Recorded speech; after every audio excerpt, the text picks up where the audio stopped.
बातचीत होगी, ट्रेड होगी, जो बढ़ेगा. Don't bother, we can use English word in between. Don't worry about it. His Excellency, I've lost the speech. Yeah, no problem. Yeah. Sorry, do you want me to repeat? एक modest family में गुजरात में वो पैदा हुआ.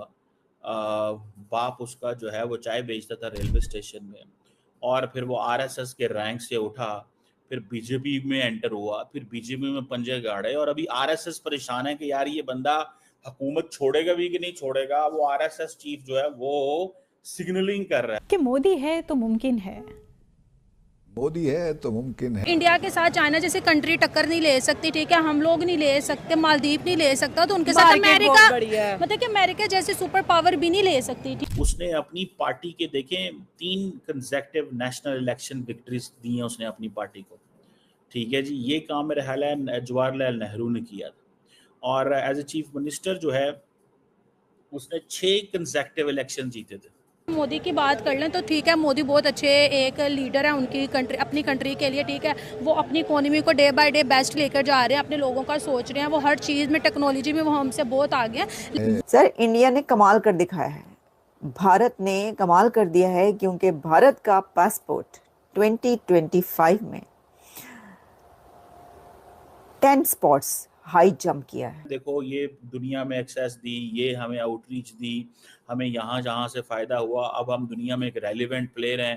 तो वो foreign policy, तो मैं तो पाकिस्तानियों को जब कहता हूँ, मैंने रिसेंटली भी एक डिस्कशन में एक थिंक टैंक में पाकिस्तान के अंदर बोल रहा था, और मैं कह रहा था भाई what are your aims for next 14 years. ये विक्ट्री है हमारे लिए, क्योंकि हमने उस कंट्री के साथ हमने ट्रेड डील साइन करा है जिन्होंने हमारे ऊपर 200 साल राज किया, और वो बोलते थे ये थर्ड वर्ल्ड कंट्री, इनके साथ कौन ट्रेड डील साइन करेगा. और आज भारत ने उसी कंट्री के साथ वहां पर ट्रेड डील साइन भी कर. Narendra Modi has done his job, उसने अपनी नौकरी कर ली है. वो 15 साल तक ऐसा structure, institutionalised anti Pakistan structure बना के चला गया है कि अगर वो 2029 में चला भी जाता है तो 10 साल किसी की जरूरत नहीं है कि वो पाकिस्तान के साथ बात करे. जय हिंद, नमस्कार दोस्तों. तो दोस्तों, प्रधानमंत्री श्री नरेंद्र जी मोदी जी अभी दोस्तों यूके लंदन गए हुए हैं, और दोस्तों वहां जाके उन्होंने दोस्तों फ्री ट्रेड एग्रीमेंट के बारे में बात करनी है उनको. और दोस्तों जब वो यूके में पहुंचे, उन्होंने अपना जब पहला कदम यूके में रखा, तो दोस्तों हमेशा उनका जो वेलकम होता है बहुत ही ज्यादा ग्रेट वेलकम होता है, और हमेशा वहां पे इंडियन कल्चर जैसे हम करते हैं वैसे इंडियन कल्चर के अंदर उनका वेलकम होता है. वहां पे लोग होते हैं इंडियन कपड़ों में, जो इंडियन लोग होते हैं, इंडियन सॉन्ग गाए जाते हैं, भगवान के कीर्तन गाए जाते हैं जब उनका वेलकम होता है. तो दोस्तों इसको देख के तो भारतीयों के लिए बहुत ज्यादा प्राउड मूवमेंट है कि बाहर की कंट्री में हमारे देश के मंत्री को इतना ज्यादा सराहना दिया जा रहा है, इतना ज्यादा अच्छी ट्रीटमेंट दी जा रही है. क्योंकि आज से पहले से कोई हमारा प्राइम मिनिस्टर नहीं था जिसको इतनी अच्छी ट्रीटमेंट मिलती थी अदर कंट्री में, या उनको ढंग से बात किया जाता था. डॉक्टर मनमोहन सिंह की बात ले ली जाए दोस्तों, तो वो हमेशा हर बड़े बड़े इवेंट में पीछे नजर आते थे. पर यहाँ मोदी जी की जो बात करें दोस्तों, पूरा वर्ल्ड चाहता है कि मोदी जी उनके कंट्री में विजिट करे.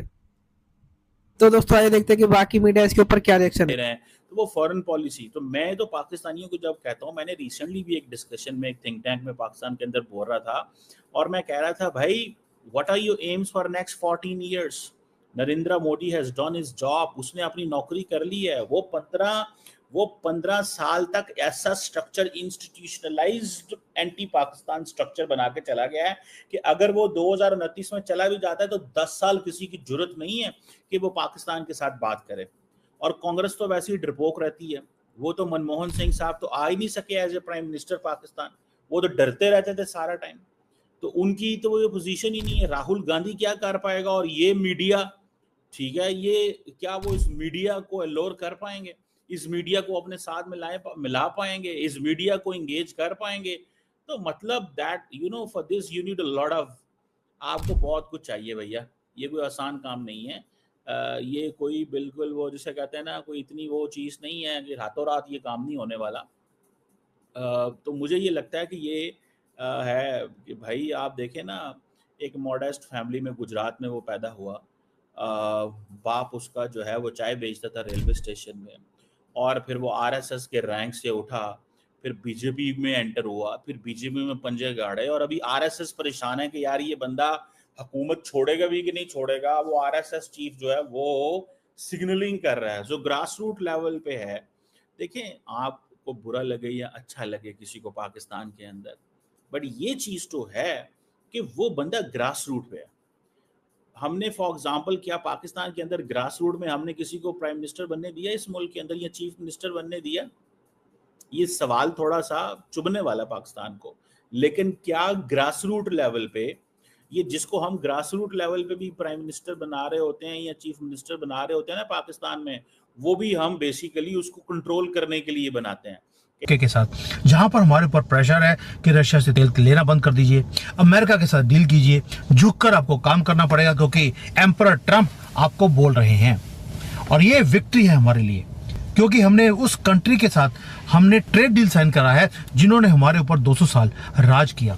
और वो बोलते थे ये थर्ड वर्ल्ड कंट्री, इनके साथ कौन ट्रेड डील साइन करेगा।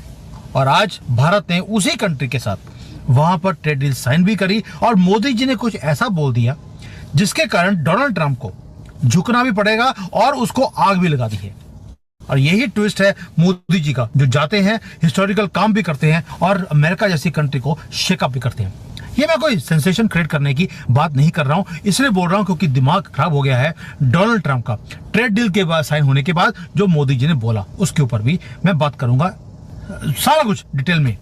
अब पहला बात है कि यूके, आपको मालूम है कि 7 साल या 8 साल हो गए कि एफटीए साइन हो रहा है यूके के साथ। कितने प्रधानमंत्री आए, कितने चले गए, सबने कोशिश करी कि भाई इसको ट्रेड डील को साइन किया जाए क्योंकि यूके के फायदे की बात थी।